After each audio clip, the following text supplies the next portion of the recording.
Today is October 7th, which means it's been 365 days of G-side in Palestine. That's 365 days of some of the most atrocious, brutal violence that my eyes and likely your eyes have ever seen live streamed to our phones in real time. In that time, 610 mosques, 155 hospitals and clinics, and 88% of all schools have been completely destroyed in Gaza. In that time, the Gaza Health Ministry reports that at least 42,000 Palestinians have had their lives stolen. This includes over 16,000 kids, although estimates realistically say that those numbers could be as high as in the 300,000s or 14% of Gaza's population. Keep in mind that the events on October 7th didn't happen in a vacuum or in a bubble, but are a part of a larger contextual conversation in which Palestinians have been subjected to, at the time, 75, now 76 years of oppression, subjugation, and brutalization. And as continues to set its sights and its violence upon other nations as a part of its imperialist quest, it is important that we not forget Palestine. Remember that there are over 900 families that no longer exist, entire familial units completely wiped off the registry and off the earth. Remember that over 75,000 tons of bombs have been dropped on people, even once they were largely living in tents. Remember that all of these war crimes will have an impact on our environment and our lives for decades and decades to come. Remember that the lives that you've learned about and the lives that you've seen weren't just numbers or figures on a screen. They were people, human beings with interests and families and connections and hobbies and favorite colors and favorite ice creams. Remember all of the horrors that we've witnessed this past year, and remember that we won't stop fighting until Palestine and all nations are free. I think some people are afraid of calling a hot girl, and we got to get over that. It is okay to call a spade a spade. Like, if a girl has on an outfit that's serving body yaddy yaddy, you know what I mean. Maybe it's super tight, super short, kind of lacy, kind of racy. That's totally cool that she feels hot. And I've had a lot of people in my comment sections lately try to defend that. Like, oh, you're pushing ideas on her. Maybe she doesn't want to be perceived that way. Maybe she does. Maybe instead of infantilizing women and taking away their bodily autonomy and their right to feel hot, we need to accept that you can feel hot and also communicate nothing else. Like, when I say that clothes communicate information, the information that can be communicated there is that I feel hot. Nothing more and nothing less. You don't need to be ogled. You don't need to be bothered. You don't need to be harassed. That is the beginning and end. I like the way I look. I feel like I'm serving body yaddy yaddy. And that right, that autonomy to feel hot and to feel attractive and to dress accordingly exists in the same universe, in the same breath as you are not asking for it. You are not asking for anything. You ask for things with words.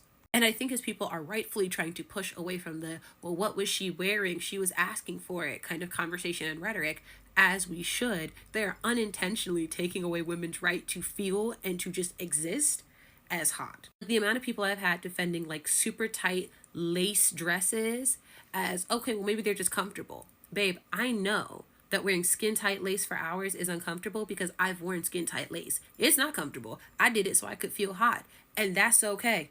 We need to push away from victim blaming rhetoric 110%, and we also need to let grown women be and feel like grown women.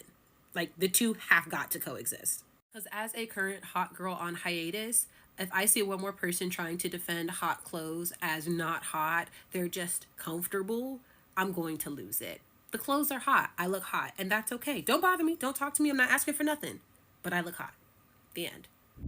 Y'all do know that kids have to learn how to be in public, right? They have to learn everything. They don't just wake up one day, snap their fingers, and suddenly know how to comport themselves in public or how to listen and follow directions on the first try. Like, they have to learn those things. And parents, who, especially those who are trying to gentle parent those kids so they can grow up to be like well-rounded, emotionally developed individuals, have to do that labor, and it can be a little exhausting. I see a lot of comments that are like, oh, I'm not mad at kids for misbehaving in public. I'm mad at parents for not parenting them. And I'll give you this. My mom is a kindergarten teacher. She's been teaching kindergarten for over 15 years. She's amazing at it. And I'm not saying that because she's my mom. I'm saying that because she like wins awards and can coach other people and blah, blah, blah. But if you walk into her classroom, especially the first 4 to 6 months of the school year, you might not know that. There is a constant hum of chaos. And she is there giving the same maybe 8 commands to the same maybe 10 kids day in and day out. I'm talking simple commands. Write your name on your paper. Put your paper in the basket. Stop talking during lessons. Raise your hand. Stop rolling on the carpet. There are only like 8 or maybe 10 of them, just constantly day in and out. And all the students, but especially the 10 that kind of struggle with following directions,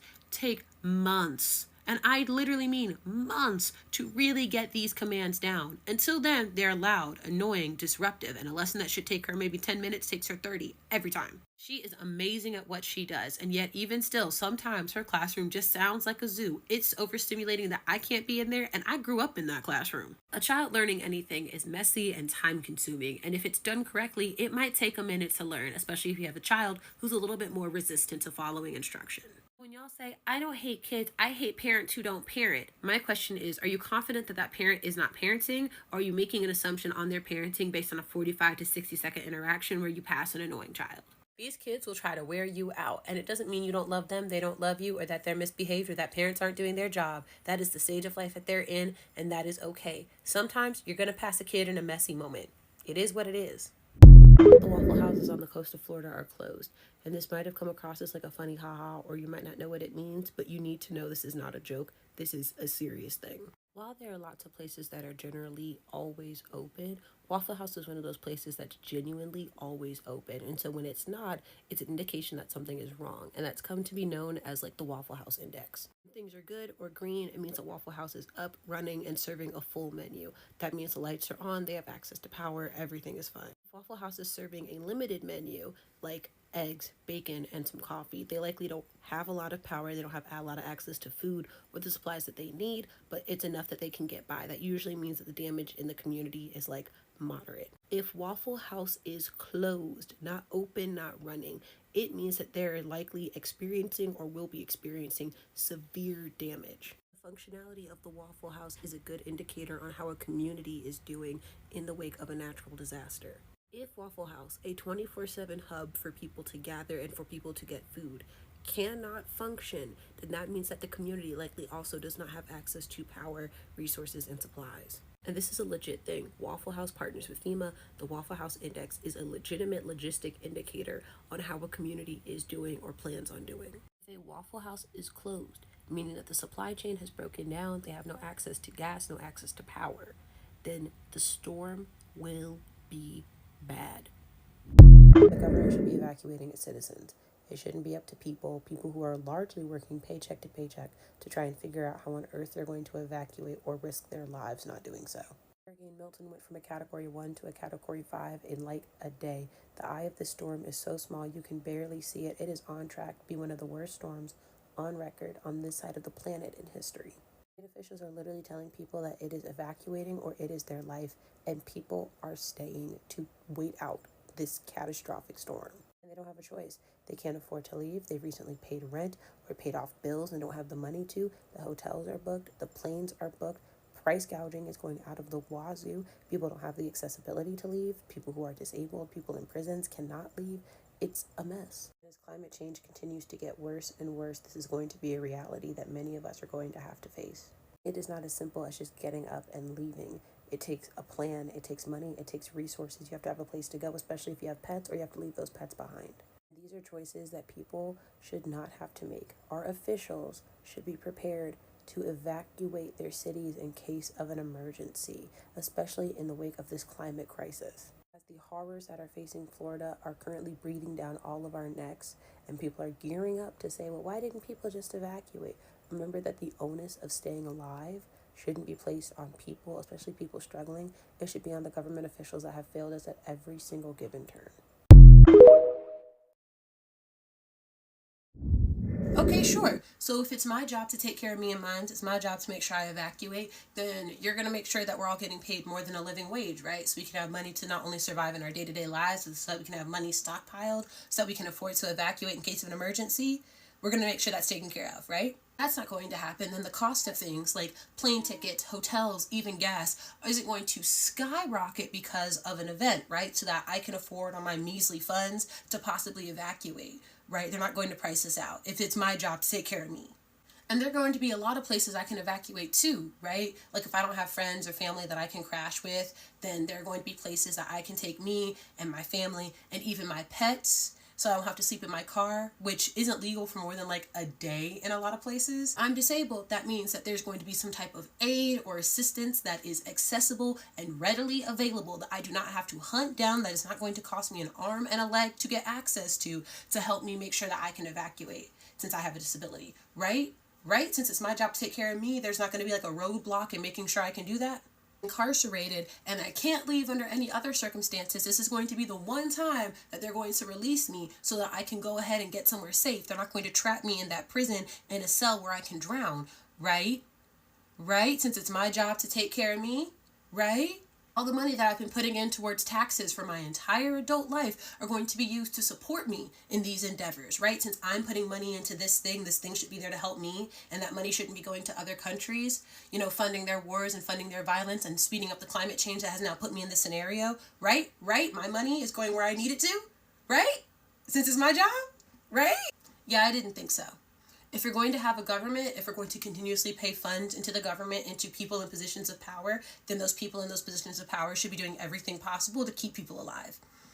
It's not just my job to keep me safe, especially when they are a consistent roadblock in making sure I can do that. Hope that helps. Hope that helps. Hope y'all find some empathy one of these days. Yeah. I don't know how I said I was in a slump. This book, First Time Caller by B.K. Borison. I'm gonna call her BK because I feel like we close like that now. I have never read a B.K. Borison book, ever, but when I tell you, I will have to backtrack, and I will have to get back into her other books, because what I am reading is set in Baltimore about a radio host who runs a show about love. He's supposed to be like a love guru, but then he ends up talking on the phone with a woman who kind of needs help in that department. I'm not gonna give any more details, okay?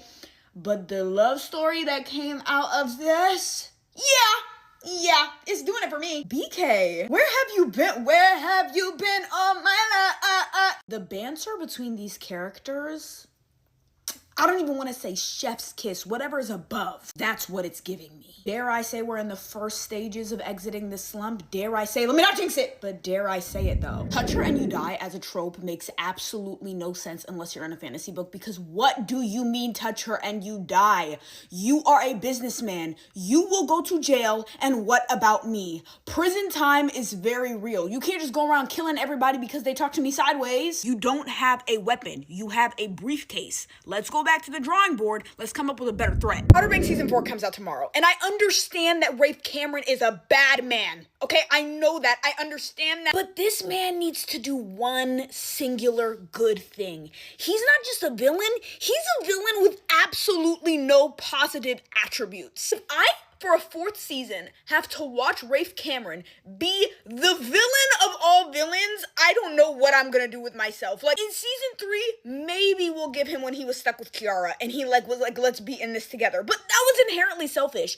I need to see him do something for the Pogues where it's like, you would never expect that he would do it. He is not, bro! I believe that the best villains are made when they ping pong between doing good and bad. Rafe Cameron is all bad. These are the books that I recommend to literally anybody, no matter who is asking. They may not be my favorite books, but they're the books that I'm confident that if I recommended them to somebody, they would want to come back for another rec. Number 1, we have The Invisible Life of Addie LaRue by B.E. Schwab. This book is about a young girl who makes a deal with the devil to live forever, but the compromise is, there's always a condition. She is forgotten by everyone the moment that she leaves their line of sight. This book is about sacrifice, grief, the beauty of art, how it transcends time. Everything about this book, I love it. The reason why I'd recommend it to literally anyone is not just because of all those things I mentioned, because I think that as readers, the one thing we universally love is to be emotionally stricken by a book. Number 2, Beautiful World, Where Are You by Sally Rooney. All of her books are all vibes, no plot. I don't say that to degrade the value of her books. I learned some of the greatest lessons in life through Sally Rooney books. However, I need you to know that when you go into it, because you're going to be reading about people just living their everyday life,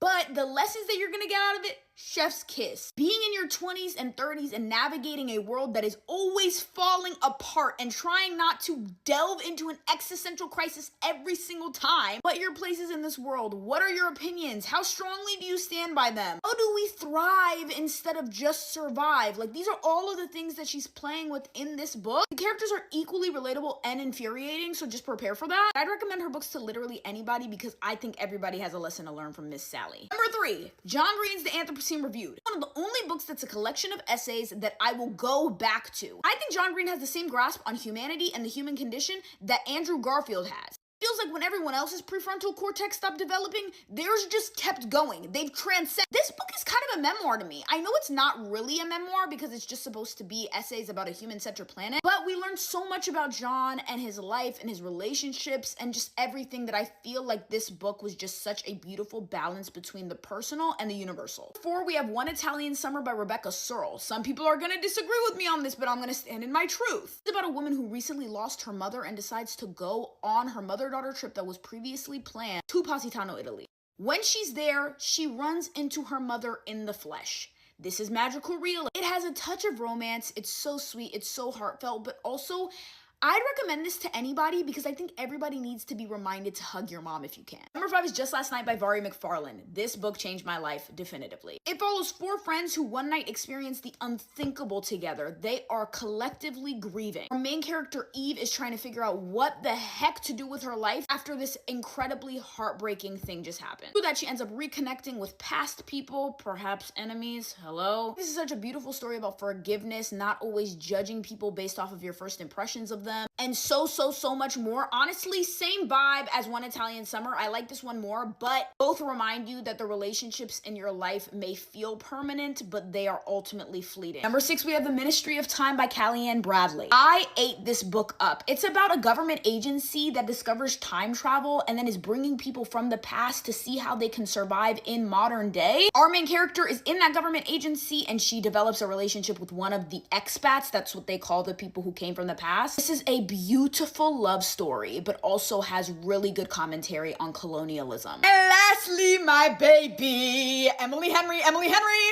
Funny story. It's about 2 people who recently had their exes leave them for each other, and they're trying to figure out what to do with their life afterwards. They decide, ooh, we're gonna get together to make our exes jealous. It's a fake dating moment. It's super fun. As Emily Henry does, it obviously covers some serious topics. But the reason I'd recommend this to literally anybody, even if you don't like romance, is because it's one of Emily Henry's most fast-paced books. There's a lot going on. Let me know what books you would recommend to anybody, no matter who is asking. You have that much confidence. My friends are currently kayaking on a pond right now. They were like, Eden, do you want to come? I said, baby, no. Baby, I'm good. Y'all have fun though. Bye now. Aside from making the tributes obviously resemble children, the thing that I feel the illustrated edition of The Hunger Games best nails is the childlike gestures we tend to forget as we age. Take a look at Katniss's body language in this scene. She has both fists enclosed on each other, clenching her dress so tightly it's starting to crease. This is the default and dare I say universal teenage please get as far away from me as humanly possible because I am incredibly uncomfortable right now gesture. Because when you pull your clothing taut like that, it makes it more difficult for another person to rest their hand on it. Or moments like this one where Katniss is warily side-eyeing the audience. As the Hunger Games have aged, the images of Katniss as the Mockingjay and Katniss as a District 12 girl have become conflated as one and the same. They are not. And centering the vulnerability and uncertainty that comes with that age is essential for the story to have its desired impact. The illustration that most powerfully emphasizes why choices like this matter is this one, because if I showed it to you completely out of context, which I am doing, you would likely assume this is Prim. It's Katniss, which guides me to my favorite thing this novel does. Point out the ways that we subconsciously age marginalized children, most clearly depicted with Rue and Thresh, which is a bias I don't often see confronted. Talk a bit about the wardrobe symbolism of the substance. Starting with Elizabeth, there is something ironically comedic about this being the coat that she wears whenever she wants to seem low-key. She wears shades and covers up part of her hair, but simultaneously still sneaks around in a color that screams, "Look at me," with a bright red handbag nonetheless. So why then would she wear it? The color is firstly a nod to the egg that we witness in the introduction. Elizabeth is the Matrix. She's the source. But I think it's also in large part a nod to what Elizabeth wants, the visibility that comes with being a beautiful young woman, because to Elizabeth, visibility equates to personhood. And throughout the film, Elizabeth wears colors and clothing styles that we associate with older women desperately attempting to reclaim this. Red is a color we associate with vitality and sexuality are things we associate with youth. There's even the stereotype of frantic older women wearing gaudy shades of lipstick in order to attempt to emulate this image. That stereotype specifically being a large part as to why Elizabeth has the meltdown that she does after seeing herself in the mirror. But then we have Sue. Sue wears the colors and clothing styles we associate with girlhood. Bright pinks, baby blues, Letterman jackets, tiny skirts. But what stands out the most to me about Sue's wardrobe is the reoccurring snake motif. Now, this is not a snake. This is a golden dragon, which symbolizes wealth, prosperity, and good fortune. But the serpent imagery still does stand. And not only the shape of the dragon itself, but in the way that Sue always trails this behind her. This particular robe is a nod to what Sue feels she has accomplished, shedding and casting aside her older, aged form in favor of something new, shiny, and beautiful. We get another glimpse into this imagery with the snakeskin leather bodysuit. But what I think is most powerful about this suit is that it enforces reality. A snake that sheds its skin is a snake that is aging, a snake that is growing, a snake that is that much closer to death and everything that Elizabeth hopes to avoid by taking the substance. So the idea that she is shedding and casting off the old is inherently flawed, because you cannot reclaim what has already been taken. And there is violence in the idea that you can by tearing away what already is there. Dennis Quaid eating shrimp is surprisingly among the most disgusting moments of the substance, but this isn't the only instance where the movie uses food as a medium for horror, so let's talk a bit about it. Part of what makes the way the substance films food so viscerally disgusting is that it only hones in on the meal after it's already been consumed. Shrimp with just heads, bones that have been gnawed on and crushed between people's teeth, torn apart rotisserie chicken. All images that induce nausea because they communicate the food is no longer edible. Now, in the substance, whenever Elizabeth has to remain as her aged true self, she copes by gorging herself on essentially whatever she can get her hands on, but most frequently rotisserie chicken, leaving the carcasses strewn about the apartment for Sue to find, which always without a doubt enrages Sue, partly because it's disgusting, but mostly because it's an image that hits too close to home. Because this mirrors the way that Elizabeth has been treated by the general public. Chewed up, spit out, and left abandoned to rot in a corner. They've consumed every aspect of her life they've deemed worth consuming. But Sue's rage in regards to seeing these carcasses strewn about doesn't stem from any sort of sympathy she feels for Elizabeth. It's born of fear. This is the inevitable fate that awaits her. She knows she staked her personal happiness and self-worth on something fleeting and intangible, but would rather bury her head in the sand than seek out something lasting. But what's with the chicken leg navel scene? Your navel signifies connection to your mother. And technically speaking, Sue realistically shouldn't even have one, but this is not a movie rooted in realism. But even though they are one and the same, you could potentially interpret Elizabeth and Sue's relationship as being a metaphor for mother-daughter relationships. Sue literally emerges from Elizabeth and does refer to her as her mother at one point. So to me, this is her inheriting her mother's fears and fate. She's currently perceived as being something beautiful, something worth putting on display and ogling, a hot piece of meat. But time will inevitably wrench that away. What about the shrimp eating scene in The Substance is so viscerally disgusting, a significant amount of audience members count it as being among the grossest moments in the film when it's an objectively normal scene. Let's talk a bit about it. First things first, the camera distance. Now, Dennis Quaid's character is exclusively shot through disconcertingly tight close-ups that are close enough to be visually uncomfortable, but not close enough that they look ridiculous. Shooting him from this first-person perspective conveys to the audience the feelings that you get when this type of man addresses you. You sense the claustrophobia, the overall lack of respect he has for you and your space. But what makes this scene especially nauseating is the context we are watching it with. In the first scene we see this character in, he goes to the bathroom without washing his hands, meaning he is eating a meal that practically requires you to partially shove your hands into your mouth with urine-soaked fingers. And the prawns themselves are not the type the common man is familiar with consuming. They have a head, they have a face, they have the parts of the body we specifically remove from meat products because it reminds the consumer that what they were eating was once alive. But this isn't the sort of knowledge that would jar this character. If anything, he relishes it. He takes a tremendous amount of pleasure in wrenching off the head, crunching down on the shells, and sucking the shrimp dry of every fluid that once coursed through its body. He doesn't even discard the husks properly. He leaves them in a fashion that'll inconvenience a person he perceives to be lower than him. And I find this to be a particularly genius piece of subtle foreshadowing because this is the exact way he consumes women. Chews them up, spits them out, leaves what's left for another person to handle. And much in the way he discards his meal, he discards Elizabeth in exactly the same fashion. Despite the substance reiterating that Elizabeth and Sue are one and the same, the two perceive each other as separate entities to the extent that many audience members walk away with the impression they don't share a single consciousness. And what I think is somewhat ironic about this is that this mirrors the way we often perceive our past and future selves. To most people, we're only the present. Your future self is an unguaranteed abstraction unworthy of you sacrificing your pleasure or vices over, whereas your past self is simultaneously a selfish fool responsible for the bulk of the suffering you are currently experiencing. We treat both with flippant disregard and disdain. We desire to disguise them as something alien. We condemn our past selves for failing to meet the standards of the present while simultaneously wanting to pretend there will be no future self, because to acknowledge there will be a future self means actively taking responsibility for your current choices. We conflate self-worth with youth and vitality to the extent that the majority of people do not perceive their older selves as people worthy of having a healthy body or having a wide breadth of experience. Because we have this inescapable, pervasive idea that anything is only worth doing if done young. And whatever constitutes as young only gets narrower. 30, 25, 22, and then you treat your life as over before it's even begun. The person that you were during those years is never the person you believe you should have been. In the event that you, as the audience, fail to consolidate these two figures as being one and the same and an active part of you, you too will suffer. I wish I could block sounds. I wish I could block templates. Same, but also I wish I could block filters. Some of these filters, why are they taking over my For You page? Why has my For You page been hijacked by videos with 12 views, 2 likes, like a random couple with 40 followers, like what we would look like as Pixar characters, and it's like an AI filter. I don't care. That's fine for you guys. Why is it on my For You page?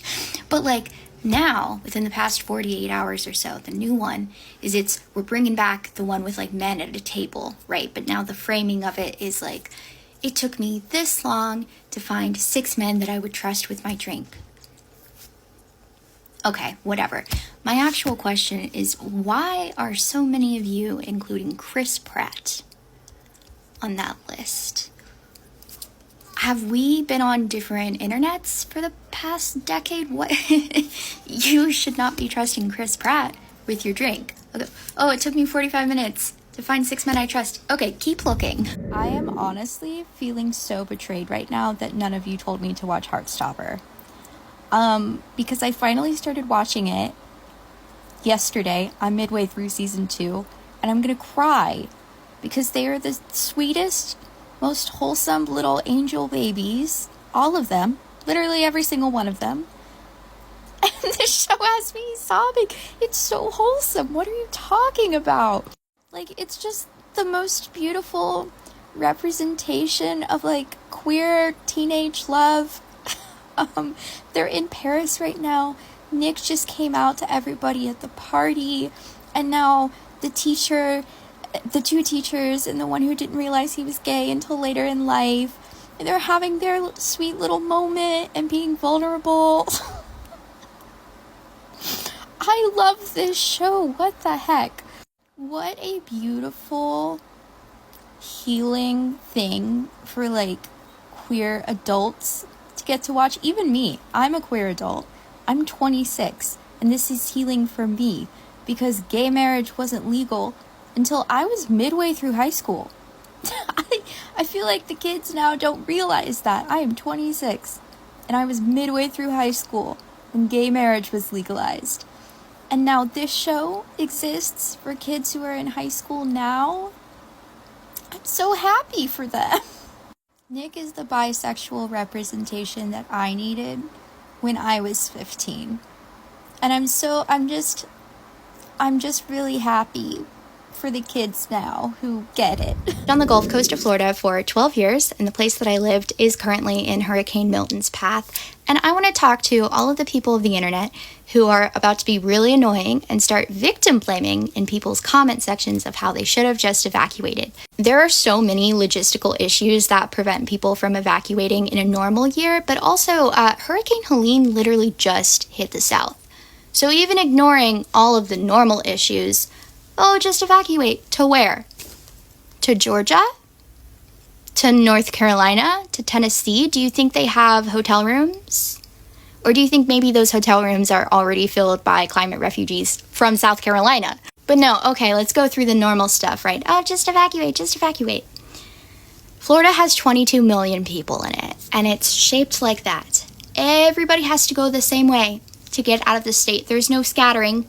They're all going the same way. Okay, Florida has 2 roads to get out of the state. It has 75 on the Gulf Coast. It has 95 on the Atlantic coast. I lived just south of Tampa, and it took me 8 hours on a good day in normal traffic just to hit the state line. And that's not even, what if you lived in South Florida and it takes more like 12 to 14 hours? Let's say you can find a hotel room and you can also afford the hotel room that is certainly at a very inflated price right now because of the demand. Even if you can find one, can you bring your pets? How are you going to get there? Do you have enough gas to get there? Because the gas stations are out of gas.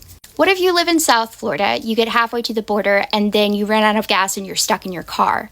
Do you think that's a better option than having just stayed at home? The cost of living in Florida is ridiculous. Their minimum wage is like $8.30, okay? Do you even have the money to do any of these things? Probably not. Rent was literally just due last week. A lot of people don't have the time to evacuate, or they can't because they have to work.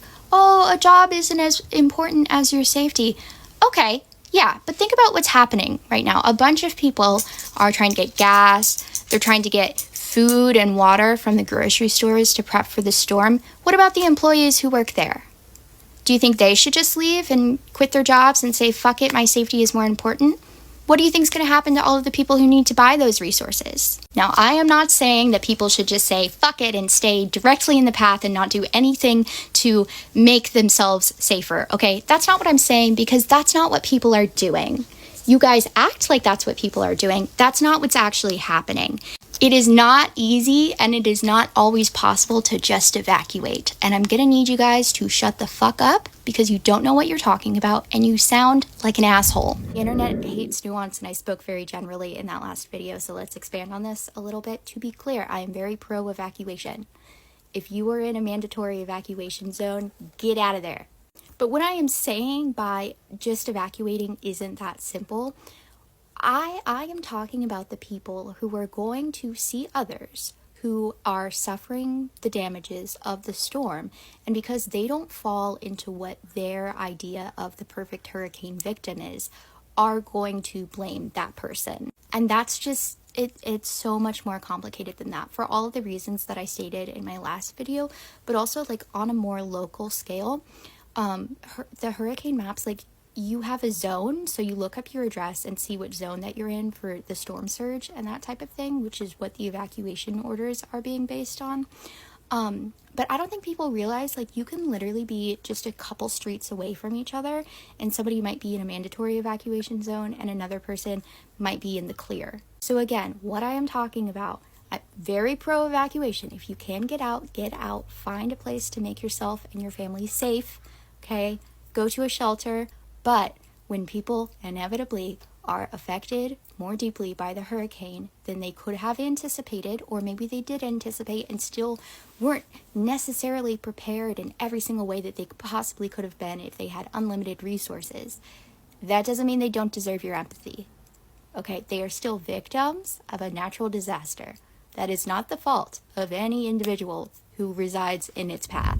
I keep seeing people talk about Britt and Emma from Dancing with the Stars and how they think that it's unfair that these pros aren't being given partners that will necessarily take them very far in the competition.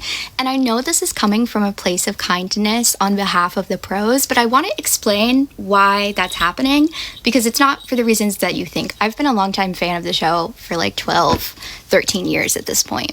Number one, I want to make it so clear, I don't think it's unfair for contestants that maybe aren't as mobile to be allowed on the show. I've seen that take come up a couple times. I don't think that opinion is fair at all. I think everybody who's excited about dance and excited about the show should get the opportunity to be on it if they want to. It doesn't matter if they're going to go home early. Somebody has to go home early, and I think it would be a shame to rob people of that experience just because they aren't going to make it that far. Number two, the fact that Britt and Emma are consistently given these partners has nothing to do with their ability as a pro and everything to do with the Dancing with the Stars tour.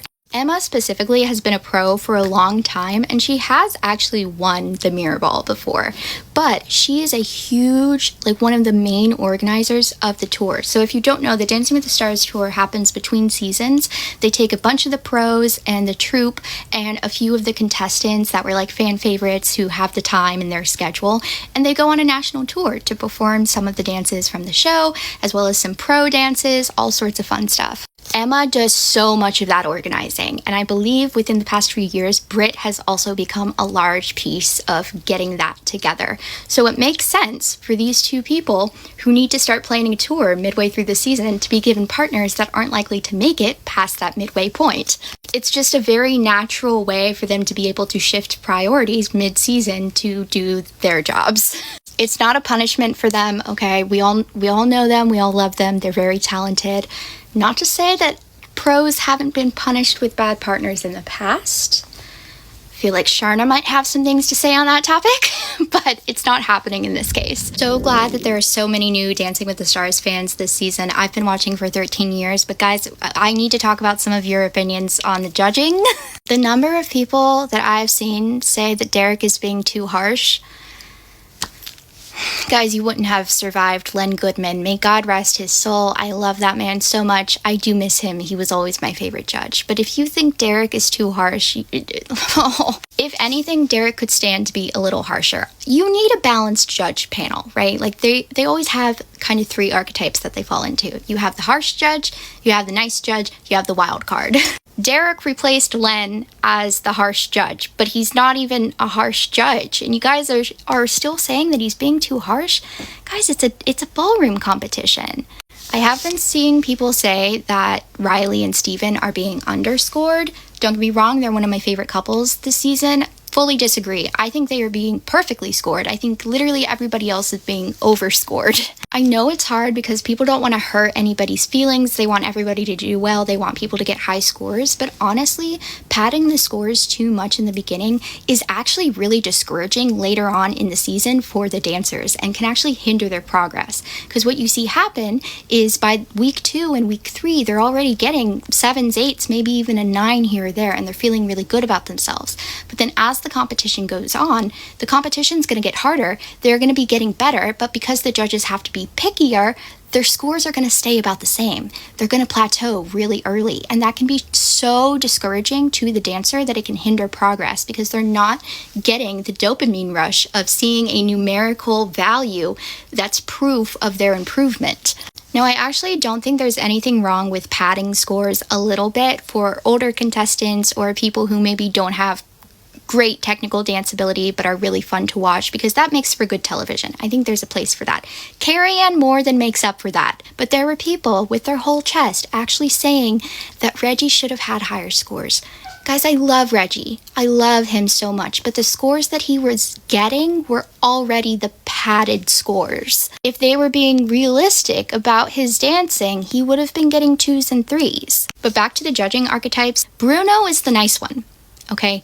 Bruno, he's so consistent. He's always been like that, but I always have a great idea of exactly what he's going to say, the things he's going to point out, and he is nice, and he is willing to, like, you know, give you an extra point here or there just because you were so enjoyable and you have improvement and he believes that you can improve. Okay, Bruno is the nice one. Carrie-Anne is the wild card. Carrie-Anne and I have had a complicated relationship for over a decade, okay? Don't get me wrong, I don't necessarily have anything against her as a person. My issue that I have with her is the inconsistency. It really can be detrimental to the competition sometimes. And the only thing I can count on her for being consistent about is the one thing that really annoys me, which is her, she's so ridiculous about what she considers a lift in the dances that aren't allowed to have lifts in them. If you have even an inch of space between your foot and the floor during a Viennese waltz, that's a lift. You're getting a point docked. Like I said earlier, I actually do think it's okay to have a rating scale that is weighted on ability. I think that has its place. The problem is that Carrie-Anne thinks that she has that. She applies it so inconsistently. You can see examples of her being harsher on people with more ability, and that's okay. You can see her being softer on people with less ability, also okay. It's the middle of the pack that I just never know what's going to come out of her mouth. There will be 2 people with very equal ability, very similar execution of their dances, and one of them will get a high score and great criticism, and the other one will get a low score and very harsh criticism. Not even harsh. Carrie-Anne isn't really harsh, but... And then my last thing I'm going to say here is we need to be a little bit more strategic with our votes, okay? Don't give all 20 votes to every single person that you like, okay? Because if you do that, we're going to get some really weird and really unfair eliminations that's going to lead to some very strange circumstances later down the line. Pick 1 or 2 couples that are your favorites, non-negotiables, give them your 20 votes, okay? Pick a few couples that maybe are 15 vote couples. Maybe they're 10 vote couples. Maybe they're 5 vote couples. Just don't, if you give everybody all your votes, we cannot have a repeat of the Bobby Bones situation. Absolutely, and I wish I hadn't spoken so generally in that last video because I feel like people are interpreting it as me saying this is the only reason that they get put with these partners, when like it's just on me for assuming that personality, seniority, and like playing to their strengths is sort of a given. And that's on me, but like there's a reason that Dani always gets put with the really tall people because she has such a skill for being able to choreograph for extreme height differences. There's a reason that Whitney always gets football players. I don't know what it is, she just knows how to coach them in a really efficient way. When Ilona was cast, I immediately was like, okay, so her and Alan are definitely going to be a pair. I didn't need to wait for that to be confirmed because it was the obvious choice, just going off of personalities. But the people that I was like speaking to who have been talking about it, I feel like they're looking at Emma. They're saying saying, well, she's such a talented partner and like a really nice person, and she has the seniority, why doesn't she get better partners? Without realizing that, like, if she wanted a better partner, she has the seniority, rank, and skill to just get one. She could ask for it. But she gets the partners that she gets because she's good with them and she enjoys them. And she has other things going on that she can do. What was I talking about when I said Sharna might have something to say on being punished with a bad partner? So if you don't know, Sharna was a pro on Dancing with the Stars for many years. Fan favorite. We all love Sharna. She worked continuously on the show from season 16 to 27. And then she had a year off, and then she came back for 29 and 30 before ultimately leaving the show. So Sharna had quite a few like near wins over the years. She got third with Noah Galloway for season 20. She got second season 21 with Nick Carter. She got second in season 23 with James Hinchcliffe.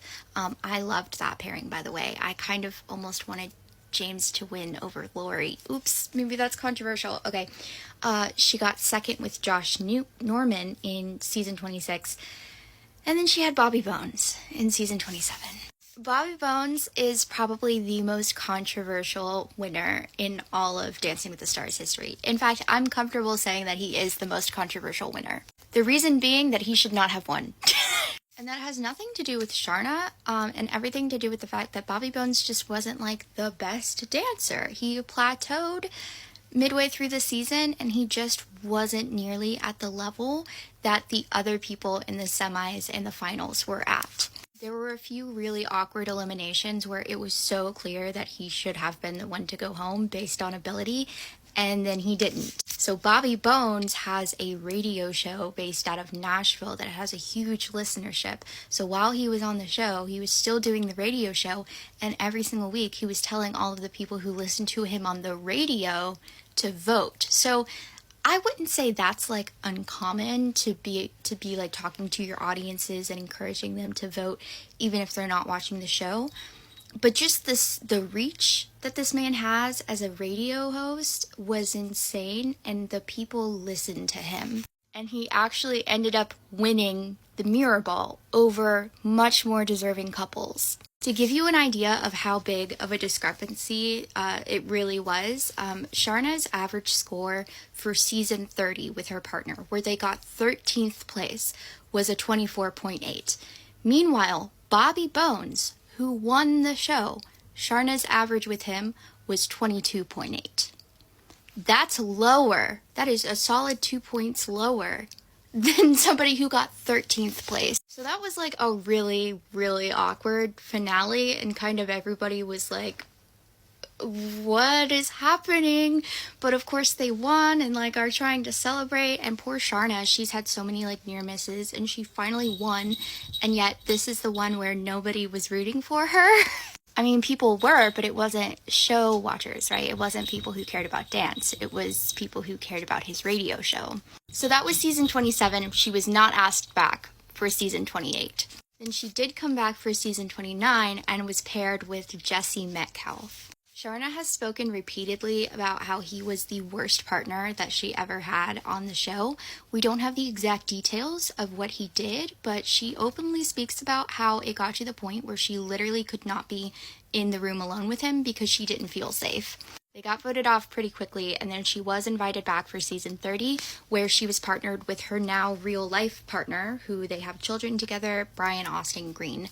After season 30, she had her son, and so didn't go back for season 31, wanted to go back for 32, and then just has never been asked back again. And I just feel really bad for Sharna because, again, very sweet person, love her as a pro, she's a great choreographer, she really was like a fan favorite in the pros, and she just won in the most unfortunate year when she had plenty of other years where she could have won and it would have been like a success according to everybody. Like truly, her and James got second place. Val and Lori Hernandez won that year.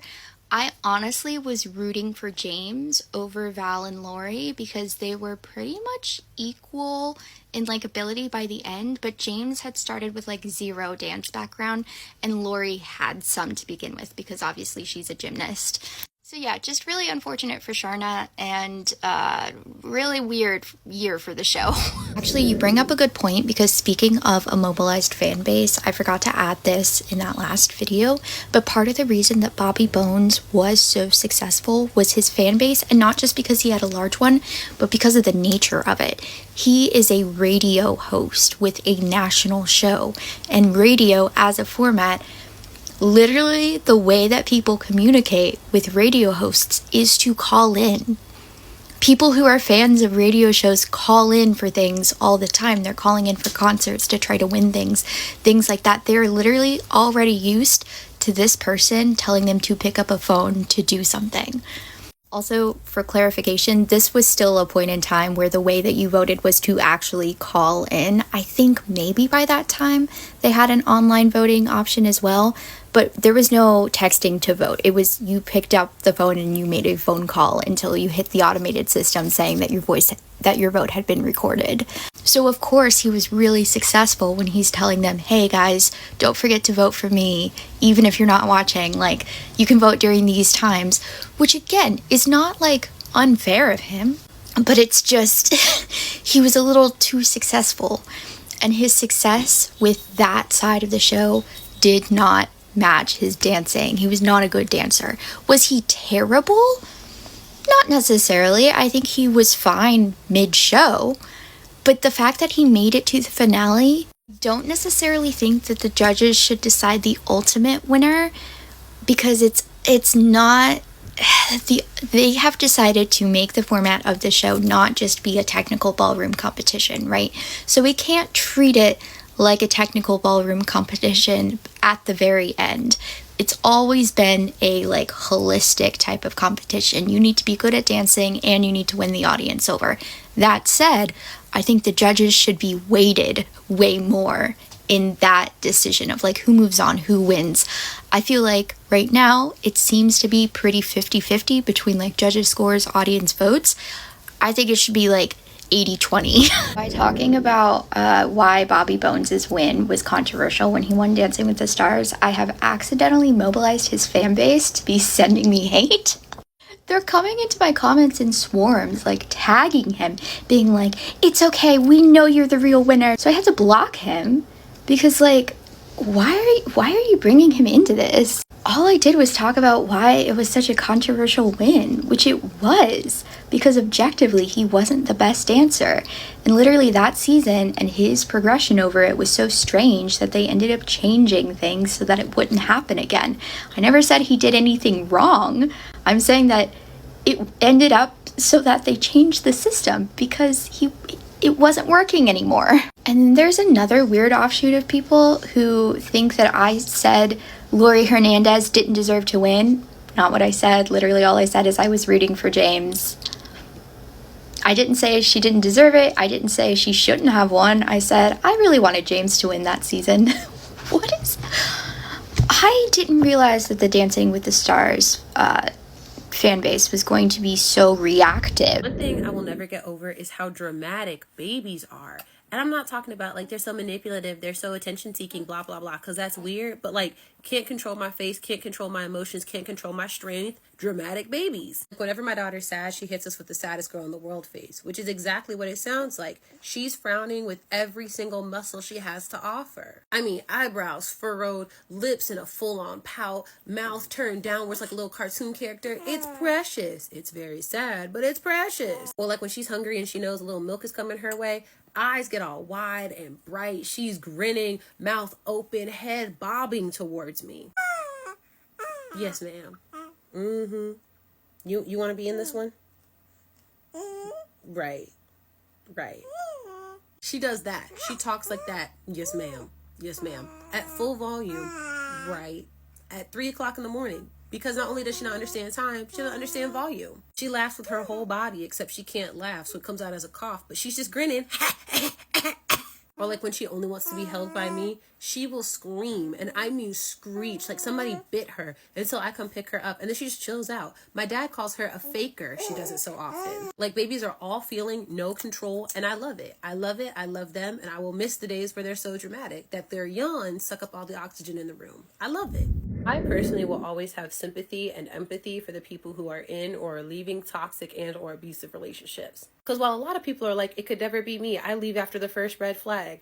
I know that that first red flag is actually like a little pinkish looking, and it comes after maybe 100 green flags. And so at first you're like, that was weird, but otherwise this person's so nice, so kind, so genuine. Everybody has a weird day. Everybody does a weird thing. It's okay. And then you get 100 more green flags, or maybe 200 more green flags. And then the next red flag is like a little redder, but like, it's just the one. That happens over and over and over again for a pretty long period of time until your brain starts to just adjust. So yeah, maybe now your red flags are now actually no longer pinkish, but they're just straight up red. But you've got a bunch of other green flags too sometimes, and you have hundreds in the memory bank. And then maybe one day when the red flags start coming in, you're like, okay, that's weird, I should leave. You start also getting a bunch of bright green flags. And you're like, okay, maybe I can fix this. And the next thing you know, you're in a place that you never thought you'd be in, trying to figure out how on earth you're going to get out when you never thought you were there in the first place.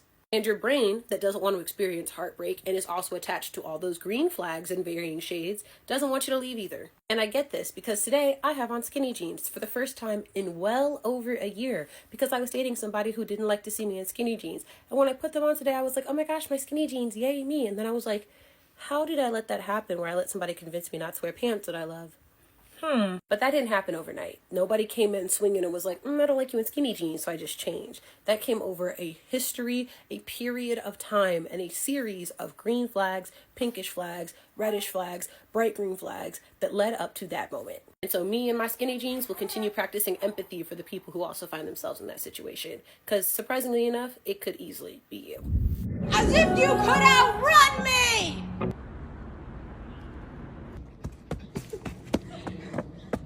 As if you could fight me off.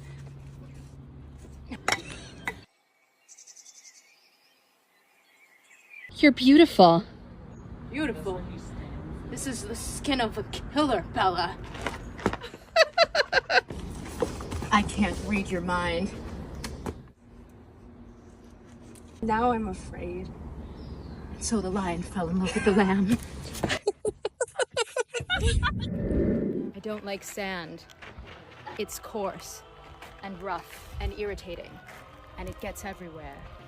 It's over, Anakin. I have the high ground. You underestimate my power. Don't try it. Ah, my legs! Somehow, Palpatine returned. If you ever find yourself scrolling through tradwife TikTok, one thing you'll notice really quickly is tradwives never refer to their husbands by name. It's always the husband, my husband, or hubby, but they don't even mention their husband's first names. And after a quick thought experiment, I've realized why they do this. And it's because calling their husbands by their names would remind us, the viewer, that he's ultimately just some guy. And once we remember that he's just some guy, everything about the aesthetic falls apart. It becomes so unserious. Like, take the statement, I believe it's my duty to obey and submit to my husband. Sounds serious, right? Even if you don't agree with it, sounds archaic, medieval, high stakes. Now take the statement, I believe it's my duty to submit to and obey Keith. Keith? You married a Keith? The man you're submitting to is Keith? We all know a Keith. We all know some guy named Keith. No one should be submitting to a Keith, even if he is your husband. Keith isn't a king. Keith isn't the lord of the manor. That's Keith from accounting. You let Keith from accounting talk to you like that? Girl, we didn't even let Keith from accounting into the work group chat because he had an Android. We did not want all of our bubbles to turn green. Please stop showing me AI art. It's so ugly. I'm serious. I don't want to see it anymore. All of it looks like dog shit. Like, there's already so many horrors in this world. I don't want to see these butt-ugly images of, like, a yassified woman with her hair made out of paint swirls. I'm sorry, the people who get offended by any use of the word hate, it's time to grow up. Seriously. Like, if I say that I hate my coworker and that appalls you and your response is, why would you ever say that you hate another human being? Hate is such a strong, nasty word. It's not productive to feed into that negative energy. If that's your response, it's time to wise the fuck up and fast, because you sound like a 1700s preacher lecturing his fellow pilgrims about how the devil has a hold on them. It's really giving pilgrim preacher on a soapbox energy, and it's very off-putting to be around. Like, hating your coworker is not this serious, dramatic thing. It's not gonna turn you to the dark side. Good people do it every day. There are saints, there are angels in heaven who lived and died hating their coworker. Also, it can actually be a very productive thing. Hating, feeding into that negative energy, we just saw a man get a #1 hit out of it. Kendrick channeled his utter spite and hatred for Drake into the bop of the century. That's the opposite of unproductive. And hate really isn't this strong, nasty word you think it is. In fact, sometimes I feel like it's not strong enough to convey my level of odium. Sometimes I need to go further than hate. Sometimes I need to rebuke. So I feel like this story hasn't made its way to TikTok yet, and people should know about this, because in late May of this year, Muhlenberg College became the first university in the United States to fire a tenured professor for being pro-Palestine. Now, it is extremely hard to fire a tenured professor, but the reason they fired her was she reposted a poem from a Palestinian poet on her personal Instagram story, and this poem called for the shunning of Zionist ideology and its supporters, and this was enough to fire her in the school's eyes. This was also after a months-long crusade to get her fired. This change.org petition calls her Instagram stories and tweets saying that what Israel's doing is a genocide and saying that Palestine has the right to defend itself, pro-Hamas rhetoric. She never mentions or defends Hamas in any of these stories. They also claim that this email she sent out in October was hate speech, but the email was literally just saying we must mourn all civilian deaths, and we have to be aware that Israel's retaliation will likely end in the Palestinian annihilation. And she ends the email saying, if you feel like you need a safe space on campus to mourn Palestinians, you can reach out to me. This is what they classified as hate speech. It's also worth noting that Mora Finkelstein is Jewish herself. She's just not a Zionist, but she was still fired for this. And this sets such a dangerous precedent for McCarthyism in academia spaces. But if you're just hearing it for the first time, reach out to Muhlenberg College. Tell them you don't support this decision. And if you want to support Palestinians on the ground, I'm still trying to raise money for Abdullah and his family, who I'm partnered with through Operation Olive Branch. They're in dire need of donations. They're living in really awful conditions. They're still displaced in Gaza, and the link is in my bio. I feel like every time there's an annoying smart kid character in a film or TV show, it's always a really vocally smart kid. Like, it's always a character who brags about how much smarter they are than everyone else, and that's why they're annoying. But I actually don't think this is true to life. Because when I was in school, it wasn't the vocally smart kids that people found annoying. It was the fake, humble smart kids that grinded everyone's gears, that pissed everyone off. Because the vocally smart kids, yes, sometimes they were obnoxious when they bragged about all the colleges they got into and talked about how much smarter they were than everyone else. But there was also something we could all begrudgingly respect. Like, it takes courage to, at the most socially anxious stage in life, look at all your peers and go, you all are idiots. We could all respect that. That was kind of diva behavior. But what we couldn't respect was that one person at the lunch table who would always bring up their academic achievements only to then vehemently deny they were smart. They'd go out of their way to mention that they got an A on the physics test everyone else failed. And when you told them, wow, you must be really smart at physics, they'd go, no, I'm really not. I'm actually really bad at physics, just as bad as everyone else. I'm just a good test taker. And I swear, everyone would be white-knuckling it under the cafeteria table. Because it was like, if you're gonna brag about how smart you are, do it with your chest. Do it in a manner befitting a diva. Why is every bar trivia host so hell-bent on only ever asking questions that I don't know the answer to? What's going on? Is there some kind of manual you get when you become a bar trivia host where one side is questions Kira knows the answers to, never ask these, and the other side is questions Kira would never ever know, ask all of these? I know the answers to so many questions, so many queries, and I could prove it too if they just gave me a goddamn chance. I am usually very averse to victim blaming in all circumstances, but I do have one exception.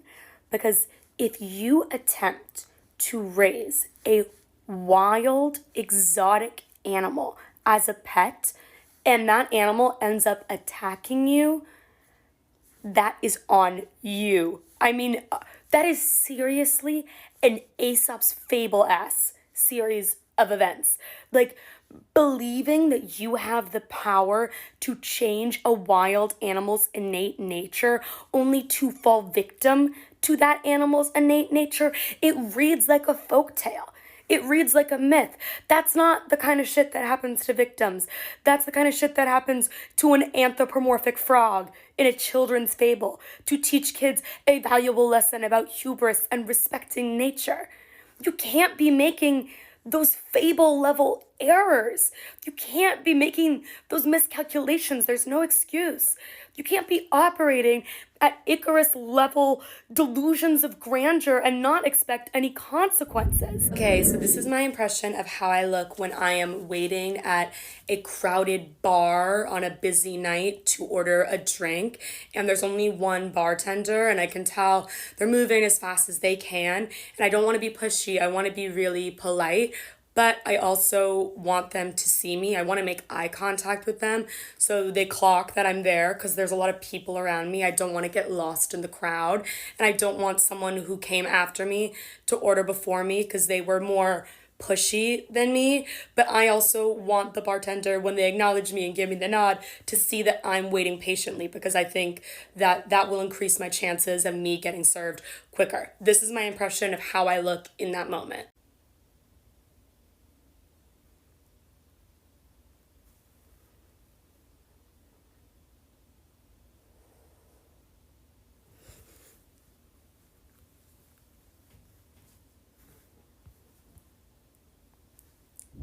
So I feel like at this point, we all know that we were lied to as children.